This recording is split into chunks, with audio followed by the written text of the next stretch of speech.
இப்போ இயேசுநாதர் இன்றைக்கி வந்துட்டார், இன்றைக்கி ராத்திரி நம்ம வீட்டுக்கு வராரு. நம்ம என்ன செய்வோம்? கொஞ்ச நேரம் சும்மா இருங்க, நான் டிவி பார்த்துட்டு வரேன்னு சொல்லுவாங்க.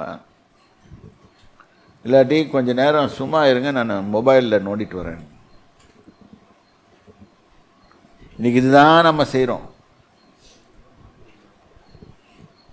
இப்போ புரிஞ்சுங்களா? இப்போ வந்து இன்னைக்கு இந்த காலத்தில், முந்திரி காலத்தில் வெவ்வேறு ரீசன் சொல்லுவோம். பெண்கள் கிச்சனில் வேலை செய்துட்ருப்பாங்க. அங்கே மார்த்தா செய்தா, மேரி போய் ஆண்டவருடைய பாதத்தில் உட்காந்து அட்வைஸ் கேட்டா. இப்போ இவன் போய் உட்காந்துட்டான், என்ன தான் சொல்கிறாங்க இவங்க அப்படின்னு சொல்லி கேட்கறதுக்கு உட்காந்துட்டான். ஆனால் கொடுக்கும்போது வெண்ணையும் பாலையும் கொண்டு போய் சமர்ப்பித்த கன்றியும் எடுத்துட்டு கொண்டு போய் கொடுக்குறான். அவர் சாப்பிட்றாரு. கடவுள், வானத்தையும் பூமியும் படைத்த கடவுள் வந்து என்ன பண்ணுறாரு? அவங்க வீட்டில் சாப்பிட்றாரு. ஆபிரகாம் வீட்டில். எப்படி கடவுள் சாப்பிட முடியும்? அவருக்கு தான் உருவமே இல்லையே. இல்லை, God can do anything. அது நல்லா புரிஞ்சுக்கோங்க. அவர் அதை சமைத்தான், எடுத்து புசித்தார்கள் போட்டிருக்கு. 9வது வசனம் படி. அவர்கள் அவனை நோக்கி, உன் மனைவி சாராள் எங்கே என்றார்கள். பார்த்தீங்களா? எப்போ பார்த்தாலும் இதுதான், அந்த சாராள் எங்கேன்னு தான் கேட்கணும். இப்போ நல்லா போடுங்க. இப்போ வந்து என்ன ப்ராப்ளம்னு கேட்டிங்கன்னா, இந்த அம்மாவுக்கு என்றைக்கும் மேபி குறை சொல்கிறது பற்றி இருந்திருக்கலாம். அவர் அங்கே God wanted to address a problem there. இந்த அம்மாவுக்கு வயசாகி போயிடுச்சு, 88 வயசாகி போச்சு. 88 89. இப்போ ஆண்டவர் சொல்கிறாரு, நான் வருவேன், உனக்கு பிள்ளை கொடுப்பேன்றாரு. It's impossible, humanly impossible. ஆபிரகாம்கிட்ட சொல்கிறாரு, அவன் பெசாம தான் இருக்கிறான். ஆனால் இந்த அம்மா சும்மா இல்லாமல் கமெண்ட் விட்டுது. சரியா? பாருங்க. அதோ கூடாரத்தில் இருக்கிறாள் என்றான். அப்பொழுது அவர், ஒரு உற்பவ காலத்தில் நிச்சயமாய் உன்னிடத்தில் திரும்பி வருவேன், அப்பொழுது உன் மனைவியாகிய சாராளுக்கு ஒரு குமாரன் இருப்பான் என்றார். சாராள் அவருக்கு பின்புறமாய் கூடார வாசலில் இதை கேட்டுக்கொண்டிருந்தார். எப்பவுமே இந்த பொம்பளைங்களுக்கு இந்த வசனம், யாராவது ஆம்பளைங்க 2 பேர் பேசினா அங்கே போய் ஒட்டு கேட்பாங்க, பின்னால் இது கேட்பாங்க. இது வழக்கம் உண்டு, இல்லைன்னு மட்டும் சொல்லாதீங்க. பொதுவாக வீட்டுக்காரர் பேசுகிறாரு, என்ன பேசுகிறாரு தெரிஞ்சா, இந்த மாதிரி கேட்கும் போகும்போது அந்த அம்மாவும் அந்த மாதிரி தான் கேட்டிருக்குது. அதுதான் அந்த இன்சிடென்ட். Very human. என்னடா அவங்களோட பேசிட்டு இருக்கா அந்த கிழமை அப்படின்னு நினச்சிட்டு இருக்கோம்.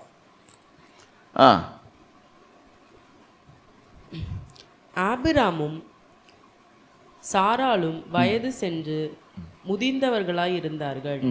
ஸ்திரீகளுக்குள் வழிபாடு சாராளுக்கு நின்று, அதாவது பீரியட்ஸ் கூட முடிஞ்சு போச்சு. 60 55 60 இந்த காலத்தில் முடிஞ்சிடுதுன்றாங்க. எனக்கு தெரியாது, எனக்கு அது அர்த்தமும் தெரியாது.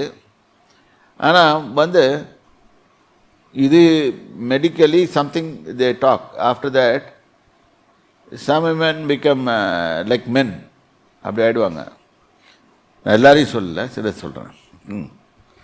சரி.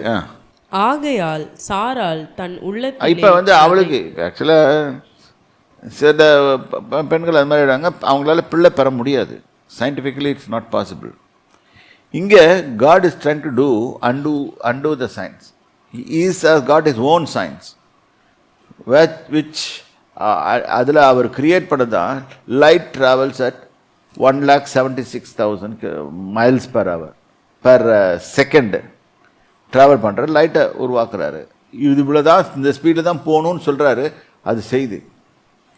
அதுதான் ஒவ்வொரு நாளும் சூரியன் 13 கோடி மைலுக்கு அப்புறம் இருந்தால் கூட லைட்டு டக்குன்னு வந்துடுது,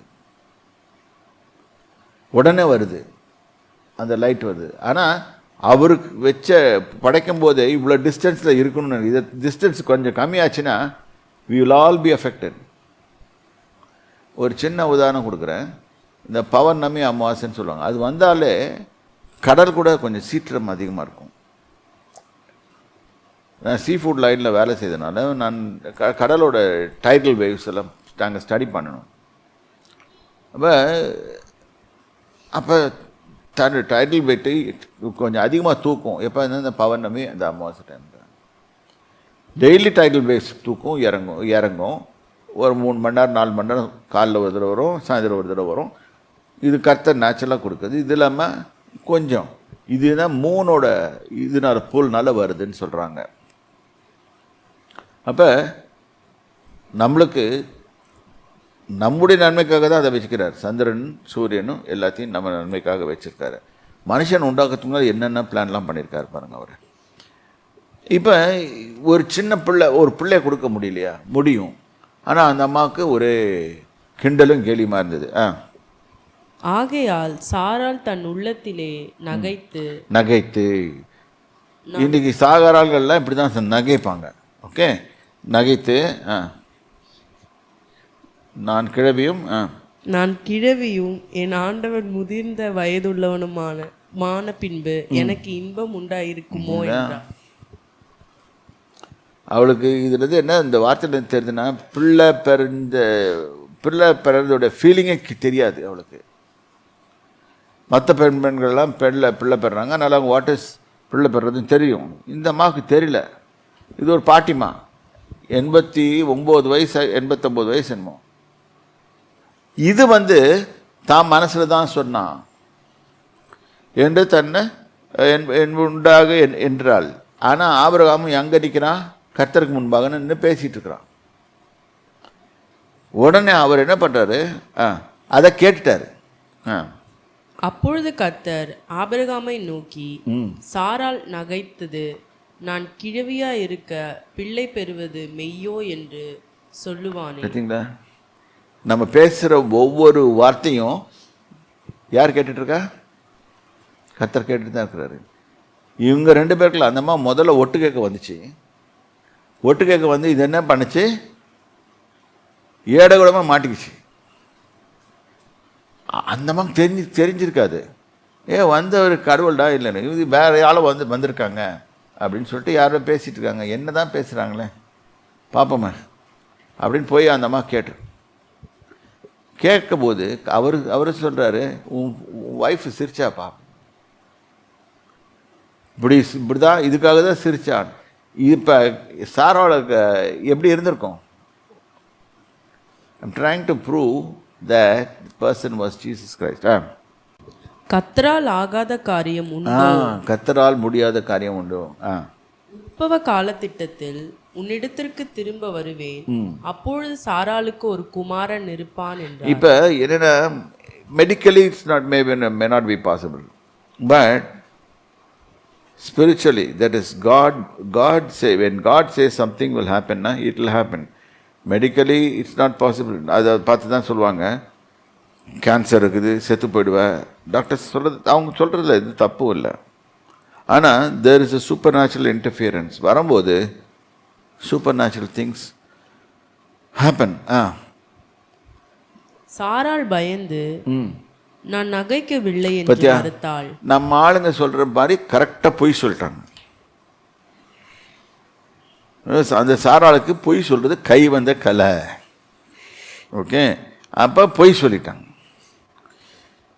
இல்லை, கர்த்தர் சொல்கிறார், நீ சிரிச்ச, நீ நகைத்தாய். அதற்கு அவர் இல்லை, நீ நகைத்தாய் என்றார்.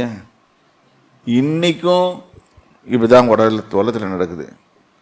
பொம்பளைங்க டப்புன்னு ஒரு பொய் சொல்லுவாங்க. பொம்பளைங்க சொல்லலாம், ஆம்பளைங்களும் சொல்கிறாங்க. கர்த்தருக்கு முன்பாக பொய் சொல்லக்கூடாது. அவர் டிப்ளமேட்டிக்காக போட்டு வாங்கிட்டார். அதை பொய் சொன்னிட்ட கிளவி அப்படின்னு சொல்லலை அவர் அங்கே அவளை திட்டவும் இல்லை. நான் கிளவி, நான் யாருன்னு தெரியாமல் பேசிட்டு இருக்கிறியான்னு சொல்லலை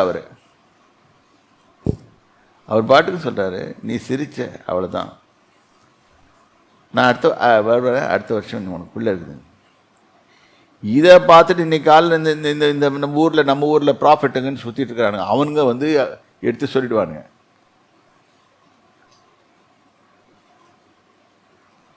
அவங்களாம் ப்ராஃபிட்ஸ் இல்லை, ப்ராஃபிட்ஸ். தெரிஞ்சா இந்த மாதிரி பொய் சொல்லிடுவாங்க. கர்த்தர் எடுத்து காமிச்சாரு. இப்போ நான் கொஞ்சம் இதில் கொஞ்சம் சொல்லி தான் ஆகணும், ஏன்னா மக்களுக்கு புரியணும். அப்படி நான் ஒரு 100 பேர் ஒரு 1000 பேர் வராங்கன்னு கூட்டத்தில், அதில் கண்டிப்பாக அதில் ஒரு பேர் சாரான்னு இருக்கும், இல்லாட்டி வேறு ஏதாவது பேர் வச்சுருப்பாங்க. இவனுங்க அதை சொல்லிவிட்டு ஏடகுணமாக பேசுறது, ப்ராஃபஸி சொல்கிறது. ஏன் அழுகிறாய், கண்ணீர் விடுகிறாய்னா, இது வந்ததே கண்ணீர் விடுறதுக்கு தான் வந்திருக்காங்க. இதில் ஏன் அழுகிற, கண்ணீர் விடுற, இதுதான் பொய் ப்ராஃபஸின்றது. உண்மையாகவே கர்த்தர் பேர் சொன்னால், பேர் சொல்லி உனக்கு இந்த ப்ராப்ளம் இருக்குது, அது கூட நோட் பண்ணுறாங்கன்னு கேள்விப்பட்டேன். Anyway I am not criticising anybody. ஜென்ரலாக நீங்கள் உஷாராக இருக்கணுன்றதுக்காக, நீங்கள் ஜாக்கிரதையாக இருக்கணுன்றதுக்காக சொல்கிறேன்.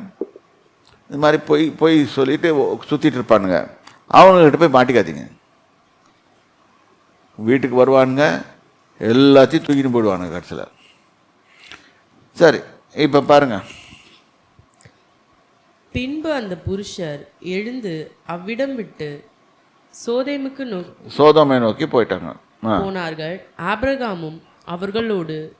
புருஷர் எப்படின்னா ஒரு செட்டு போயிருக்கு. 3 பேர் வந்தாங்க, 2 பேர் போயிட்டாங்க. அவங்க தான் போய் என்ன நடக்குதுன்னு பார்க்கறதுக்கு போகிறாங்க. ஆனால் கர்த்தர் அங்கே தான் நிற்கிறாரு. அப்பொழுது கர்த்தர், ஆபிரகாம் பெரிய பலத்த ஜாதியாவதினாலும் அவனுக்குள் பூமியில் உள்ள சகல ஜாதிகளும் ஆசீர்வதிக்கப்படுவதினாலும் நான் செய்ய போகிறதை ஆபிரகாமுக்கு மறைப்பேனா? இது இன்னைக்கும் நடக்குது.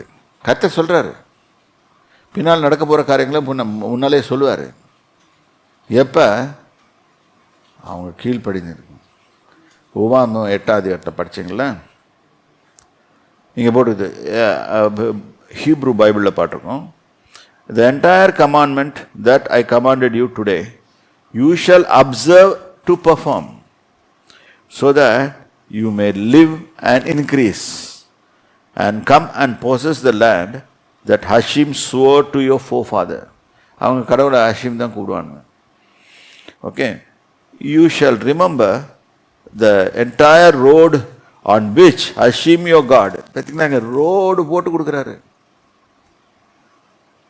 பாதை தடுமாறுன்னு சொல்லி பிள்ளைங்களுக்கு போட்டு கொடுக்குறாரு. Hashem your God led you those 40 years அப்படின்னு சொல்லி போடப்பட்டிருக்குது. இந்த wilderness so as to இது பட்டிருக்கு. இப்போ இந்த வாழ்க்கையை நம்ம வாழணும்னா அவர் எல்லாமே செய்து முடிச்சிட்டாரு. ஆனால் we have to take the idea from him how to live in the world. அவருடைய இன்டர்ஃபியரன்ஸ் நமக்கு வந்துக்கிட்டே இருக்கணும். இங்கே இந்த இடத்துல 2 காரியத்தை அட்ரஸ் பண்ணுறாரு. ஒன்று, சாராளுக்கு பிள்ளை இல்லை, ஆபிரகாமுக்கு பிள்ளை இல்லை, அதை கொடுக்குறாரு. 2வது, அடுத்த வேலை சோதோம் கொமோரா டெஸ்ட்ராய் பண்ணும். ஸோ அதுக்கு உண்மையாக அவங்க தப்பு செய்கிறாங்களான்னு பார்க்கறதுக்கு வந்திருக்காரு. இப்போ அதையும் கொண்டு போய் சொல்கிறாரு, ஆபிரகாம்கிட்ட சொல்கிறாரு. ஏன் ஆபிரகாமுக்கு சொல்கிறாருன்னா 19வது வசனம், கர்த்தர் ஆபிரகாமுக்கு சொன்னதை நிறைவேற்றும்படியாய் அவன் தன் பிள்ளைகளுக்கும் தனக்கு பின்வரும் தன் வீட்டாருக்கும் நீங்கள் நீதியையும் நியாயத்தையும் செய்து கர்த்தருடைய வழியை காத்து நடவுங்கள் என்று கட்டளையிடுவான் என்பதை அறிந்திருக்கிறேன் என்றார். கர்த்தருக்கு அவனை பற்றி நல்லா தெரியும். இப்படி சொல்ல போகிறான், இப்படி தன் பிள்ளைங்களுக்கு சொல்லுவான். அப்போ கர்த்தர் எதிர்பார்க்கறது என்ன? ஒவ்வொரு பெற்றோர்கிட்டையும் தன் பிள்ளைங்களுக்கு கர்த்தருடைய வழியில் நடங்க, உலகத்தின் வழியில் சாயாதீங்க.